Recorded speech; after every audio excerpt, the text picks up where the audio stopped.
Ziver answer very quickly as well. Going to be enabling that Jax to run wild, and maybe something else with that. Ball comp coming in. Maokai. All right. Maokai's in there. Siver's in there. Tom Kench is in there. One more pick to go on the side of Fox. What are you picking for your jungle? Echo Fox, what's Odd Orange going to be taking up against Levi here? The superstar that made his name on the world stage. Wani.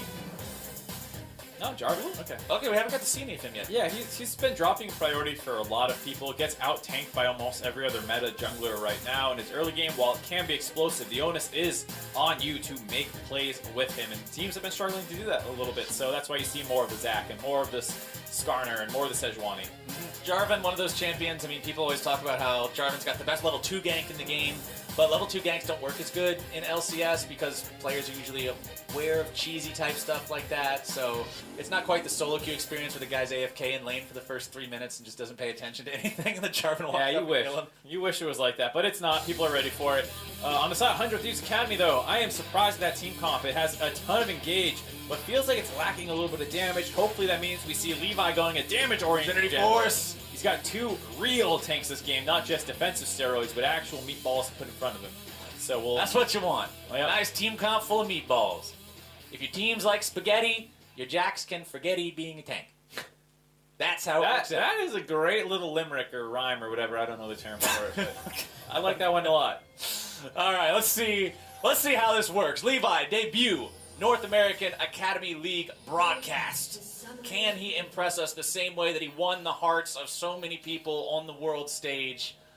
I'm not going to deny I was very surprised the first time we got to see Gigabyte Marine's performance at MSI, and when they came back for Worlds, I was kind of expecting almost to be let down. I was thinking, okay, we got to see their performance at MSI. People know what this team does now. I don't think the cheese thing is going to work twice. And then they impressed me even more at Worlds than they did at MSI, and that team was always so fun to watch. Like you said, Levi was the backbone of that squad, so seeing him here in NA now, it's going to be great. I think hands down they were the most exciting team to watch in international play last year. Lots of teams. Oh, yeah. It's exciting because they're in the finals and this and that. The circumstance is exciting, but yeah, legitimately the play style of Gigabyte Marines and Levi was so innovative and impressive that you couldn't help but love that team. And I think it's funny that so many people became fans of them in North America despite how much damage they did to us. Over the course of those international competitions, they ruined TSM. They ruined our dreams. They hurt Immortals. But you know what? We don't care because they're fun to watch. And we got their jungler now. We stole him. No other team is going to pick Mordekaiser or Nocturne. We need these guys. Let's see how they can do, though. Levi in the jungle on that Jax. Press the attack. Nothing too crazy there. Insanity Zoe going with the cleanse out the gate. It has the summoner spellbook to change things around. Demonte's Rise going to be telling the same story there. Yeah, or I'm going with the ignite early on too. Yeah, not too surprising in matchups where you take the unsealed spellbook. You don't really need the teleport right away unless you think you're going to be getting harassed out a lot. So. Ignite Ornn, as funny as it looks, not too surprising against the Maokai, who should be good at fighting over early on. And then the mid lane, Ryze versus Zoe is a matchup we've seen a couple times, and it's not too bad for Ryze because he should have the push advantage, generally speaking, but you do have to be very careful because you are immobile. Now you don't have that extra little escape, so sometimes Zoe can find some angles for her paddle star. She chunks you out really hard, and then you start losing priority in that lane. Yeah, neither of those two, they both got a lot of damage potential. They both got a lot of setup potential with the bubbles and the rune prisons. But sustain isn't really a story for either one of them, just because of the fact that it's not in their kit. So you end up taking a bad trade, you end up getting caught out by something that you would have really liked to sidestep, then you're going to be in a rough spot. Linsanity goes for the trouble bubble there, but the minion was still alive, so the hero minion blocks it, keeping Demonte safe. Yeah, I wonder if he was trying to maybe go for like a dematerializer on it or something. I wasn't quite watching that, that closely. Sure. But yeah, either way, that's the thing. Sometimes Zoe just pressures the Ryze really hard, and he has to back off and respect it. And also, maybe he goes for the Catalyst for a little bit more sustain if he feels like he needs it. We'll have to see what Demonte chooses to do. Odd Orange, despite those amazing level 2 ganks we like talking about, We're already past that point, Mark. Yeah, the sad Level 2 gank at level 4. The sad level 4 clear for Jarvan's. I mean, you can't say it's bad. Farming quickly is never bad, but it is not as exciting as the EQ's mid level 2 with red buff electrocute blowing somebody up. That's so cheesy. I love it. It's the definition of jungle cheese. The Jarvan takes red and then just walks middle, and the other guy's level 1. The best is when they push the wave level 1 too, and you do that, and then like they just can't walk up the rest of the laning phase. Oh, it's a tragedy for the guy who gets hit by it. But the other nice part about being in competitive instead of solo queue, at least you don't have to listen to your mid laner ping you 500 times at that point to come help you because the Jarvan messed up your lane. Depends on the team. Okay, I guess that's true. That's true. Sometimes it's hard not to tilt at something like that. But going into this game, you mentioned it earlier, whichever one of these teams can win exits week 5 with a 500 win-loss record, which is pretty important when we're talking about playoff contention, when we're talking about getting into the postseason. Demonte and Insanity, 1 versus 1 here in the mid lane. Overload not quite finding the mark there. The junglers are busy fighting over the chickens.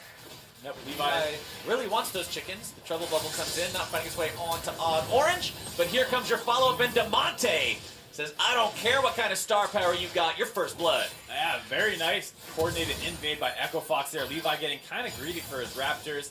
Was getting chunked out by the Raptors themselves. Gets dropped down to like 60% HP just from them. So it's an easy EQ and flash follow-up by Demonte there, punishing the Jax early on. And this is different from what we saw from Levi at international events, as Wyan and Ricard looking to start off the 2v2 here in the bottom lane, getting the stun down onto Papa Chow. Fox backing themselves away now, but Levi at international events, the dude hits level 3, gets all 3 of his abilities, and immediately starts PvP. Yeah, not quite as much this time. Sometimes he goes for that power farming clear, and that might have been the kind of thing where that miscommunication starts coming through. You saw Wyan wrapping around on the Alistar. Maybe he felt like his support had gotten there first and they could bait a fight if he walked forward a little bit, but he just got exploded so quickly, it doesn't quite work out. And so, looks real bad for him, but it could just be a miscommunication error there. Well, it's a miscommunication error that cost them a 1,000 gold deficit only 6 minutes into the game and set that Jax back a little bit in a way that you don't want to see him set behind. Kaizen pushing up in the top lane as well. Slight CS lead for himself, but considering his opponent's got plenty of minions to farm up here and can likely get most of them, that's not going to be true for long. Most likely not. Going to be some even farming in the wet noodle fight top lane. That, we thought the meta was moved on from this. We saw Jax versus Camille earlier in the day. We were popping off about how great and punishing the trades were, and now we're back to this. Now we're back to the good old, hey, I'm going to hit you, but I'm mostly trying to hit these minions, and if you stand in the way, I guess you'll get hurt too, maybe. Yeah, my W hit your W, and then we both sustained up. It's okay, I blocked your W with a shield, and then you healed off by auto-attacking a minion when my W hit you. It's great. Engaging. That's what they'll be doing later. That's why we're farming up, so they can engage heavily into the team fights. We know Maokai's got the tools for that. We've seen Ornn hit a few of those big ultis as well. It'll just be about who manages to get the angle, who manages to be farmed up. But unlike those carry matchups that we've seen in the past, Mark, this isn't one of those situations where if one of these guys falls 30 CS behind or like dies twice or something, that he's really like, oh man, what am I supposed to do? This other guy's so far ahead. You're both still big meatballs, and you're both just going to keep spamming abilities on waves. So you're going to stay pretty much even and relevant throughout the entire thing. And you see the team comps kind of reflect that. No one's picking globals in this game, really. I mean, yes, the Rise has a semi-global, and Tom Kench has a semi-global, but the game plan here is not get up to the top side and influence a carry versus carry matchup, or even a carry versus tank matchup like we saw in the last game, where Talia and Galio are both running up to the top side or down to the bot lane.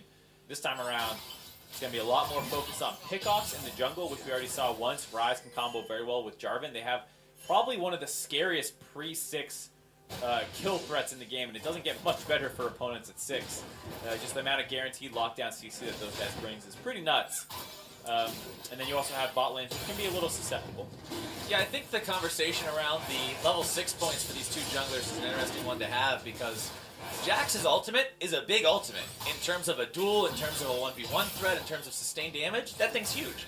But when you look at gank impact, there's no contest between his and Jarvan's. No, absolutely not. And that's why Jarvan Rise, when they were both at the height of their power, not too long ago. It was just a completely devastating combination.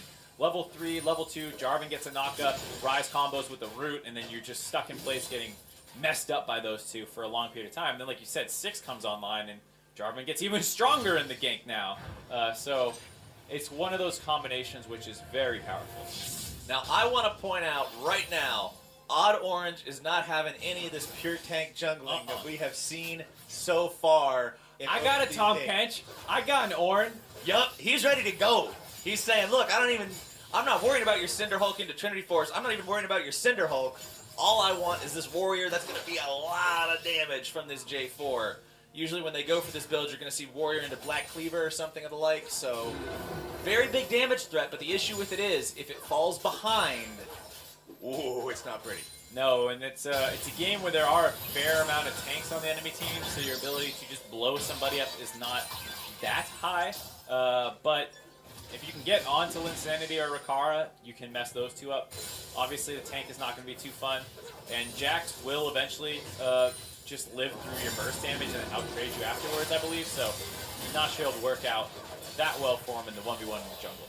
Lost and Papa Chow keep constantly trying to make these moves happen in bottom lane, and I like that. They're looking to force the issue onto Wyan and Ricard, trying to get Wyan to blow everything, disengaging this. But right now, it's still a very even contest between those two. You can see about a 20 CS lead in mid lane for Demonte over Linsanity now as well. Farm lead in the jungle, despite his early death, going the way of Levi here. The dagger in his inventory leads me to believe that he is going to go for that Trinity Force we were hoping for. Yep, you would expect so, especially with the press the attack. Gonna grab that one up. And then I think the thing that's interesting is just how exactly the Jarvan matches up versus Jax in that regard. Like you said, Jarvan's one of the slower farming junglers in the current meta, which is why he's probably fallen off a little bit compared to some of the other ones. And then traditionally, you often see, in competitive play at least, you do see that Cinder Hulk one. So you think, oh yeah, he'd get destroyed by the Jax. But now that he's a little bit further ahead and he's built Warrior, at what point does the Jax start taking over that matchup? Well, as neither of those champions are Skarner, I am not well versed in exactly how they match up specifically in terms of exact power points. So we're going to have to find out when that changes. But Sleepy Trouble Bubbles landing always make things difficult. Tom Kench, a great pick against Zoe. Has to use the flash there, but being able to save whoever falls asleep is so critical at stopping those near one-shot levels of damage. Yeah, great Tom Kench pickup, which we didn't really touch on thus far, but it is fantastic into that Zoe pickup, able to save, like I said, whoever gets sleep on. It's also not too bad into Sivir comps in general, where either Maokai or Wyan are going to be trying to find one target to kind of engage on with that W, with that Headbutt Pulverize combo, and Tom Kench can help out whoever that is. Insanity currently rocking a free flash. So if you randomly see Zoe flash in the next 20 seconds or so, he's not using his real one. Oh my gosh, he actually flashed. Demonte in some trouble. Gets himself back, drops the root. Odd Orange hanging around, knows that Zoe's still got some abilities left to cast, so doesn't want to go in, understandably so. That's the thing too, when you're Warrior Jarvan, Zoe can legit just one-hit you. Yeah. Uh-oh. Bottom side, Wyan starting this fight off, going for Papa Chow. The one person Tom Kench can't save is Tom Kench, and that is being displayed right now as they collapse and punish. Papa Chow goes down.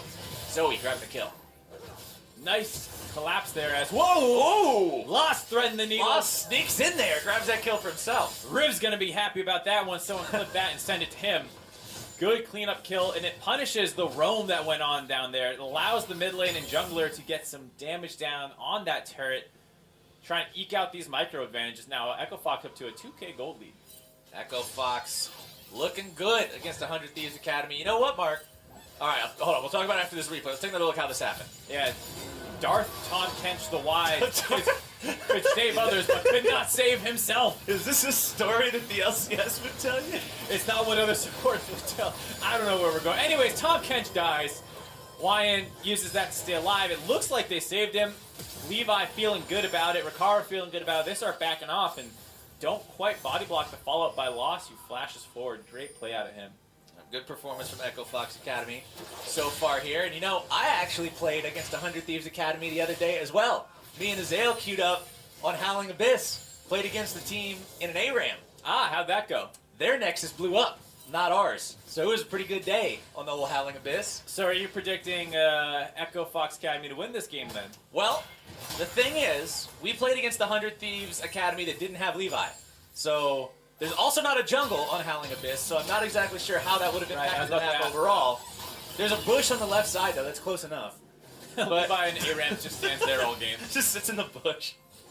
But we'll have to see if 100 Thieves Academy can take down this Echo Fox squad that's built themselves an early game lead. With Zoe damage like that, you've always got a distinct possibility.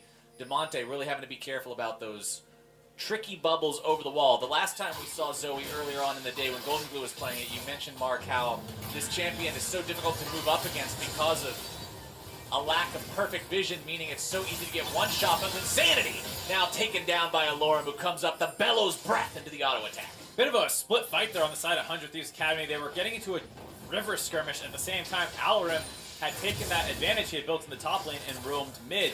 And then Linsanity got a little greedy with his flash, I think it's fair to say, that he goes and tries to flash under his turret and into the 2v1, as opposed to flashing down and away from that and going towards the rest of his team. So, bit of a mistake there. Hopefully you can see a replay and look at the other options he could have gone for. But off the back of that, Fox are going to take their second Infernal Drake of the game, and not only do they have a gold lead now, but they have a massive scaling advantage. Infernal number 2, 2,000 gold. Infernal number 3 spawning next, so if you can preserve this momentum for 6 more minutes, that's another reward. That's a big advantage then. And Levi's on Oh, out. no, Levi hop, skip, and a jump. Over the wall he goes, has to flash, though, to get over the second wall. Cute angle, too, to get out of there. Someone coming up the river ends up going into the pit and then flashing back out, so he's able to keep himself alive, but losing that flash does hurt. A nice advantage, and now no turrets down yet this game. Looks like this first one getting low mid. Insanity will do everything he can to try to protect this one. Levi losing that flash means some of the engage potential of the Jax, being able to flash forward and get the Counter-Strike stun, is gone.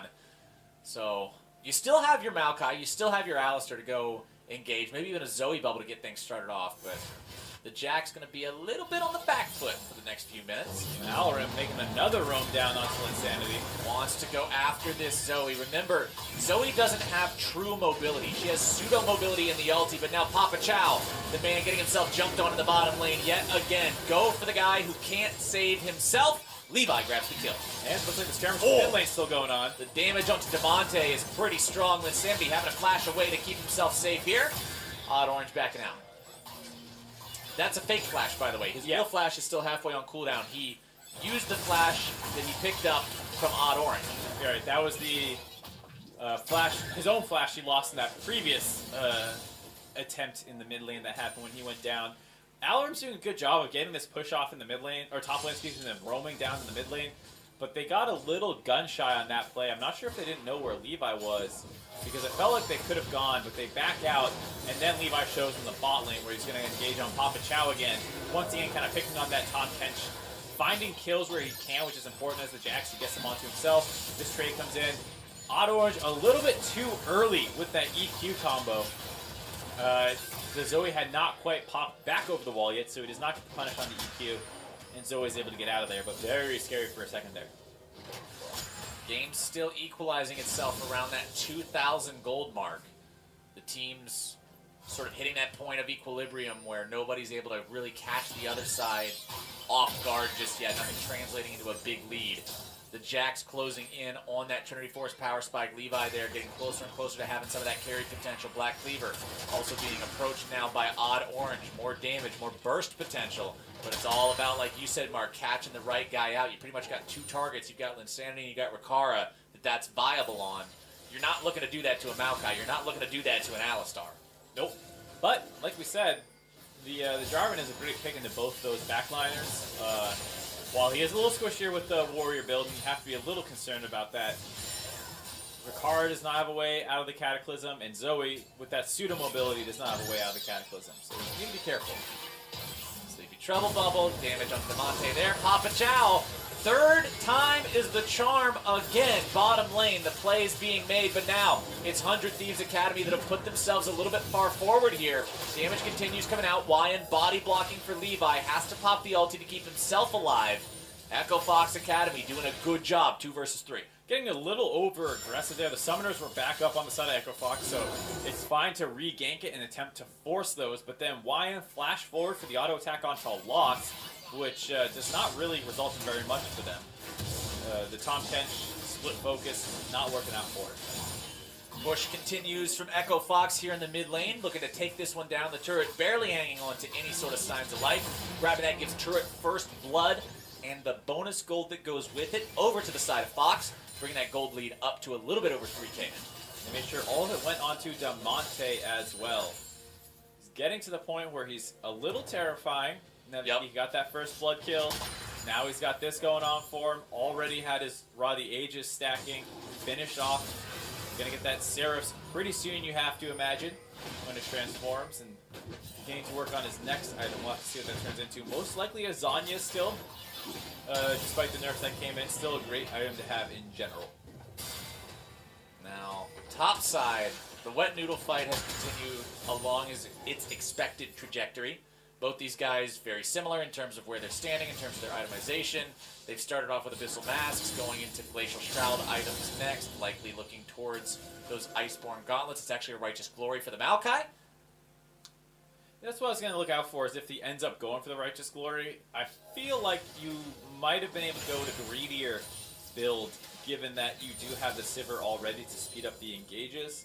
And if you want another Righteous Glory, maybe you just leave that for Cow to pick up, and you can go for Sunfire or something to help you in the side lane a little bit more. Potentially a small advantage they could have looked for with their builds. But it will give him more ability to pull the trigger on his own. Insanity, though, the one who could be in some real trouble right now, bursted down, no chance to retaliate. Kaizen moves in, trying to keep his teammates safe, but instead puts himself in a precarious spot, having to pop his own flash just to get out. Really like the coordination we've seen thus far out of Echo Fox Academy this game. Always feels like they're on the same page with their engages. Alarum in particular, very impressive with his roams, but Damonte and Auto Orange also feel like they have a great game plan. Pick off the enemy mid laner right before the third Infernal Dragon spawns. They pick this one up, no more will spawn the rest of the game. Can they do it? The enemy support, no ulti. Wyan not having that means this fight is next to impossible. Only way to take this Drake is for Levi to be the noble sacrifice, run in there, smite, steal it away. He has the flash to get back out over the wall. I'm expecting him to go in, make an attempt on this one, and he got it! And smooth as hell, too.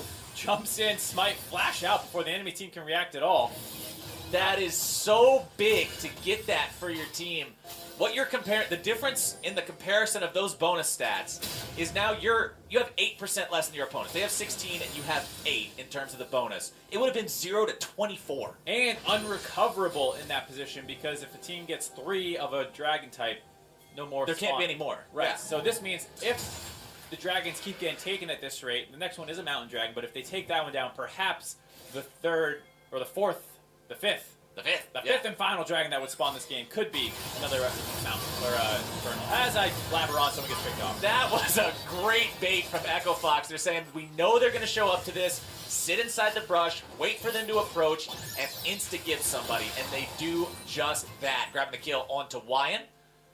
Insanity tried to check the brush with the Paddle Star, but it was not fast enough. Not fast enough. No blue trinkets available, I believe, so they kind of had to run up and check that one. They do lose the kill for it, but there's enough minion waves crashing in the side lanes now. Warren is deciding it's not really worth the debate again. So 100 Thieves is going to go in here and get some vision control, see that they don't need to worry about it. Warren showing in the bot lane, Ezreal on the top side, so they're all good. Taking another look at this play, how smooth this was. Jumped in, smite, flash out before the enemy team even knew it hit him. You can't do it any better than that. Smooth criminal. That's impressive. That was very well played from Levi. That's exactly what you want to see from your jungler there. Trinity Force now completed onto him as well. It means he's going to be a very strong duelist and a capable backline threat. This was the conversation that we had around Moon's Jax in one of the previous matches, was the fact that because he went full tank, he's not a real damage threat onto the enemy AD carry, even if he gets to him, because it's just like, okay, he's going to hit me for 100 damage, and then what does he do? So now that Levi has this item, he's very, very threatening. Even though he's 1-1-1, it's important to kind of check up on him and what we're expecting of him and the questions that we asked of him. What's he going to do with this new team? What's he going to do with this new region, especially where communication is an issue because his English-speaking abilities are limited right now. Yeah, and it's a harder team comp to execute in as Sanity just has that free Ignite to throw at him. It's a harder team comp to play in. Before, when you had the Tarek and the Jax and the Galio, is kind of like, put your stuff on me. This might be a solo kill here. No. That's the cleanse out. Cleanse will keep it okay. I think that 100% is a solo kill if the cleanse is. Yeah, so Demonte feels that pressure, ends up doing that. Now Tom Kench wants to make a play happen on that top side. Ult's up there as Levi looked like he was threatening. Both teams disengaged from that situation, but there's no backup here for Levi. He can't just jump in and expect him not to instantly die. You saw how tanky the other Jax was just with the Galio ultimate and some Tarek shields on top of him.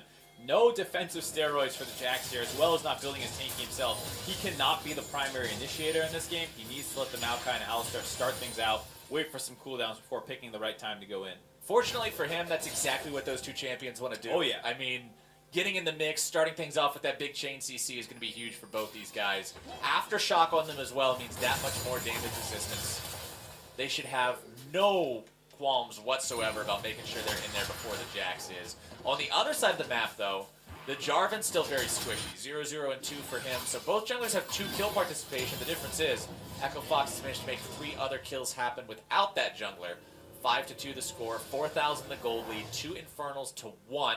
Echo Fox would have liked that to be 3-0, but remember Levi with that clutch steal managed to keep his team afloat in that neutral objective game. Baron's been live for 5 minutes, but neither team has really tried to sneak it away or do anything crazy with it outside of that one bait for a single kill that we saw from Echo Fox. But I've got eyes on this Rise right now, Mark, because he's got the highest farm in the game. He's got 3 kills under his belt. He's got a fully stacked Rod of Ages. Demonte is going to be a force to be reckoned with in the next fight. Absolutely. He's going to be terrifying, as well as even in the split push now. Who can really deal with a Rise doing that amount of damage right now? It doesn't feel like Zoe wants to be up there in particular. If she can land the paddle stars, great. She can chunk him out and force him back. But just straight dueling and fighting, she doesn't want any piece of him. As you see, even Levi getting messed up pretty hard. Levi just lost 80% of his health. Yeah, 2 combos real quick. Yeah, QW. EQ or something along those lines. I don't know exactly what the Rise skill order is, but that was a lot of damage. And the thing is, Jax's Counter-Strike, you dodge all auto attacks and you reduce AoE damage. Rise doesn't care about either of those things. Nope, absolutely not. Second turret of the game dropping here past 25 minutes, which is a pretty slow game, all things considered, even in the current meta. But it's really good for Fox to start getting better control. They need to break that top lane turret so that it's easier to push that vision advantage. You can see how, despite having the mid lane control, if you look really closely, they have this nice kind of line going up around the jungle of that part, but then it instantly goes over to the side of 100 Thieves Academy once you get close to that blue buff. Because that top turret is still up, they have that extra safety to kind of get that vision in their advantage. I know Demonte's got chunked out. I'm talking about vision over here, guys. Come on!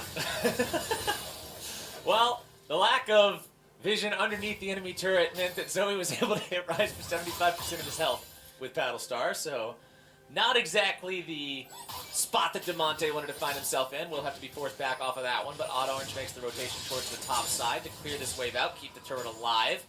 Demonte backing in the nearby brush, just in case they decided to maybe make a dive for Odd Orange, go for a bubble into a Paddle Star onto that one. He was going to be there for the backup.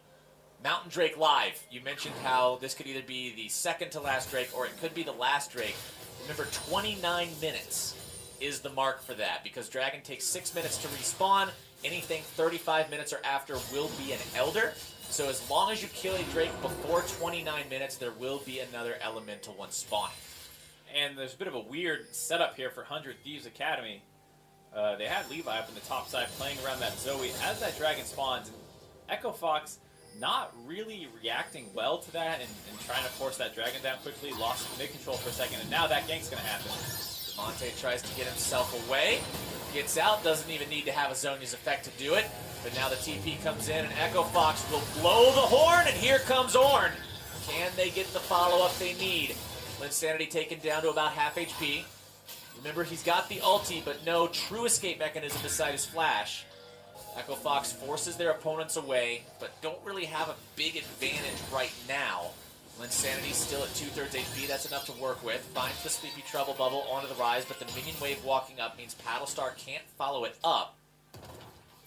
Good force on the side of 100 Thieves, all things considered, to stall this game out. You get a lot of global cooldowns out from the side of Echo Fox, so you don't get pulled across the map quite as hard as you might otherwise. They do lose their own, but at this point, you're fine kind of dealing with that pressure. You might have been able to find a kill, enemy team reacted well, everyone disengages, and you're still in the same spot you were before. Neither team wants to be the one that makes the mistake here. So many times. We've even seen it a couple times already today, Mark. It's not the team that makes the big play and gets themselves ahead. It's the team that makes the big throw and ends up giving their opponents an advantage. And neither one of these teams feels like they're in a spot where they want to do something crazy or do something risky. It's all about just playing the waiting game. Yep, absolutely. You can tell that teams in the Academy still struggle to close out games 100% cleanly for the most part. Either missing a thing or two when they go for the Baron, or just picking the wrong fight near it can be absolutely disastrous. Here, Fox trying to find a pick off onto Levi. All right, there comes your Ornn ulti. Rise also going to use the portal to get the rest of the guys in there, but now a multi-man stun from Levi to start off the fight, but a near instant kill onto Levi. Now they'll take him down. What else can they find here? Aloran popping the hourglass for himself to stay alive in the back line, but only for a moment. He will be taken down now. 1 versus 4, not the kind of number you walk away from. 1 for 2 overall as Papa Chow also died early on in the fight. Really well played by the side of 100 Thieves, but just a little too fast on the trigger by Levi there. He jumps in for the 4-man stun, and I believe it was Lost he chunked out really hard, and there's no minion wave, so Lost had to run through the turret to get out of there, but the side of 100 Thieves was still busy dealing with that Tahm Kench that they got caught out of position. Then Aloran was the one who kind of turned off to protect the rest of the team so that they could run out through that turret. Still a 1 for 2. They also grabbed the mid lane turret. It was great for them as Levi sniffed it out, knew it was a bait, jumps away from the Rise ultimate, still gets hit up by the Ornn, but he's safe at this point. And now the sleep has hit Tahm Kench. He gets blown up. The 4-man stun was great. He also has the stopwatch to keep himself alive. Lost gets chunked out really hard into that turret, so he has to run out. And this fight is won. But you have to think they might have been able to win it even harder if Levi just waited a little bit longer before re-engaging with the rest of his team. And that's what we were talking about with Levi. One of the things about him coming to North America, communication is going to be one of the biggest hurdles that he faces as a player. It's going to be something that gets better with time, but in his immediate games, it could be something where you see things look like they're not on the same page, miscoordination. Yeah, another player that came over that doesn't speak a ton of English, there's been a couple of them. Someday as an example, Piglet as an example, when they first came over, did not speak a ton of English, and it made it difficult for them to synergize right away with their team. Might be seeing a similar case here with Levi.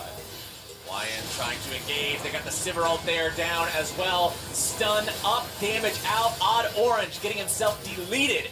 The Guardian Angel will bring him back to life, but now can they find anything else here in this fight? A rampage for Damonte onto the enemy support's a nice way to start it off. Damonte getting himself into that stasis, keeping himself safe. Pops the ulti here as well, but Linsanity grabs the kill onto Lost. A double kill for Damonte, picking up the kill onto Kaizen. It's a 2 for 1. Echo Fox walking away with this one so far. Paddlestar not getting a whole lot of payoff there. Still need to be careful, even though they did win the fight, or excuse me, lose the fight. The enemy team can go for Baron, so they're not safe to back off. They have to continue pressuring around here and make sure they don't take this for free. They have Zoe and Sivir still up, so it's pretty difficult.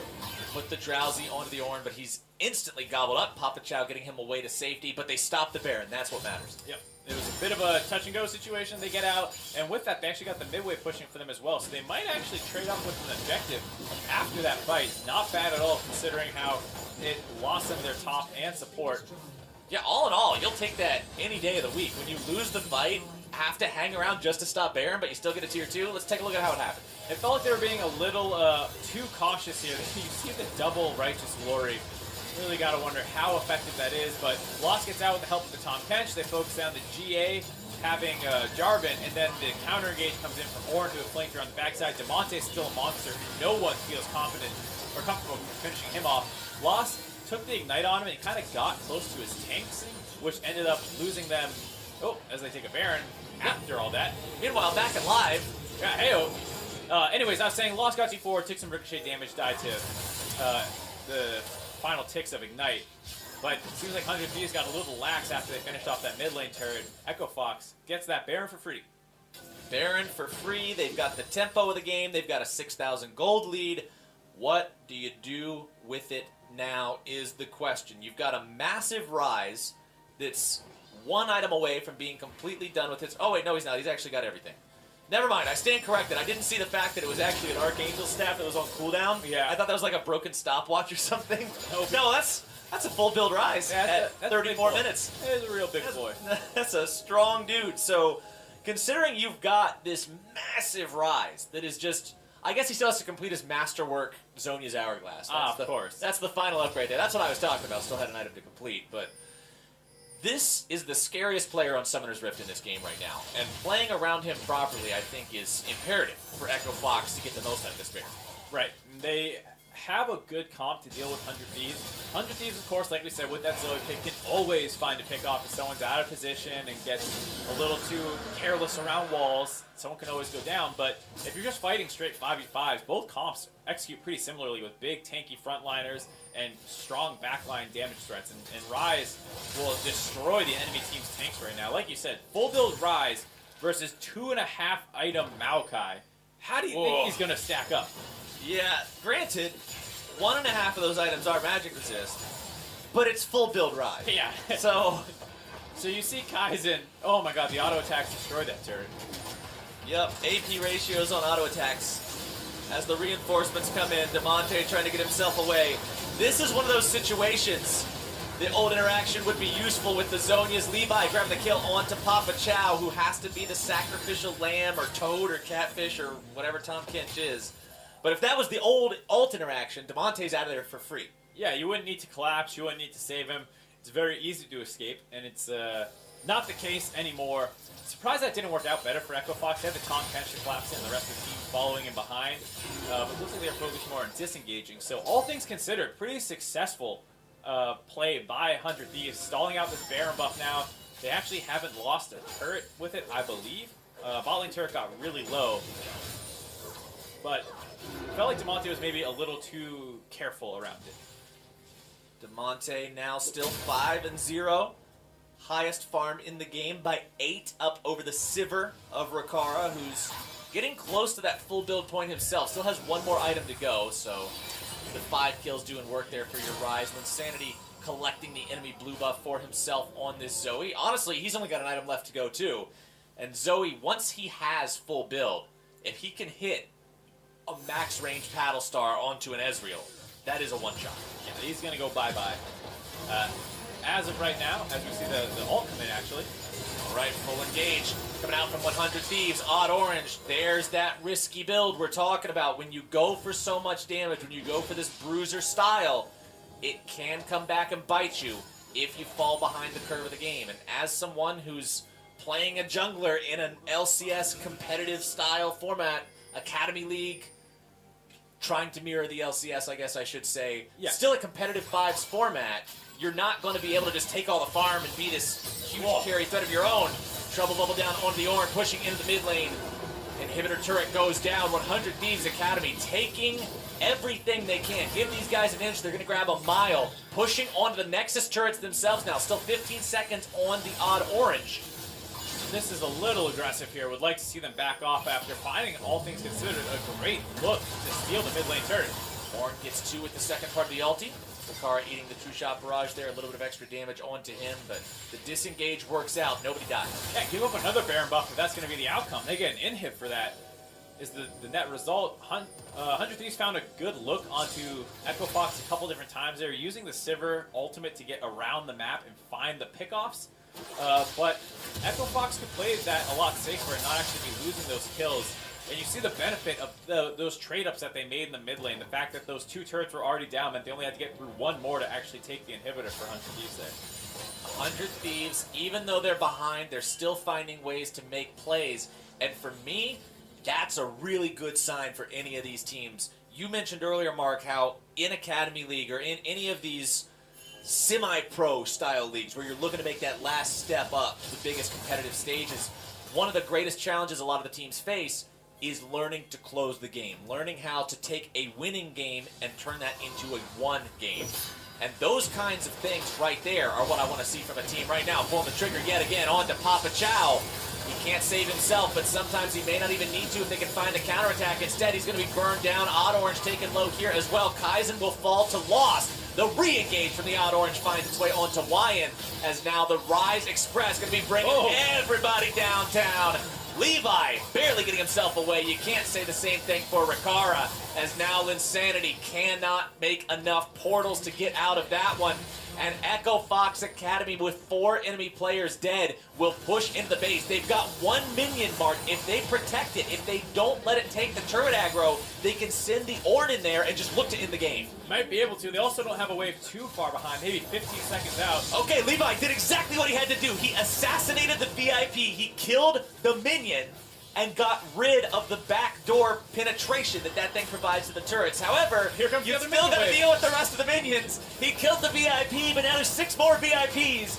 And Echo Fox Academy finding themselves in a spot where they can take down 100 Thieves and make Levi's debut less stellar than possible, get themselves that 500 record after the end of Week 5. Looking good going into the second half of this play. Yeah, looking really good for Echo Fox there. 100 Thieves have found a couple openings in a row using that Sivir ult. They try it a 3rd time. Enemy team is ready for it this time. They collapse on it. Echo Fox does a great job punishing that over-engage, and they win the game off the back of it. And we just got done talking before that play happened about 100 Thieves. How this team was saying, okay, look, you give us a little bit of an advantage. We're going to take a lot from it. Echo Fox now says, oh, you think you took a lot from it? Let us show you how to take a lot from a little. Yeah, absolutely. And it was like kind of one of those, fool me once, shame on me, fool me twice. Okay, still shame on me. You're not going to fool me a 3rd time, to quote the one of the greatest quotes ever. Isn't that one of the ancient parables or something? Yeah, something like that. Anyways, it was a great collapse on what was going to be the 3rd attempt where you moved to the side lane with the Sivir speed. The enemy team actually collapsed. Papa Chow lived for a fair amount of time, and then you saw how much damage they have when they finally fight as 5. They blew up the front line of 100 Thieves. Let's take another look at that fight explicitly, because it was just the end all of the game. It was back and forth until then, but this stopped it. Yep, so they jump onto Papa Chow. They were looking for Demonte, but they couldn't get onto him, and now you're dropping all your damage onto the enemy team's support. Losses over the wall, destroying Kaizen. The Ornn is collapsing. He's able to snipe out a ton of CC onto the back line, and Linsanity was just not involved with the majority of that fight.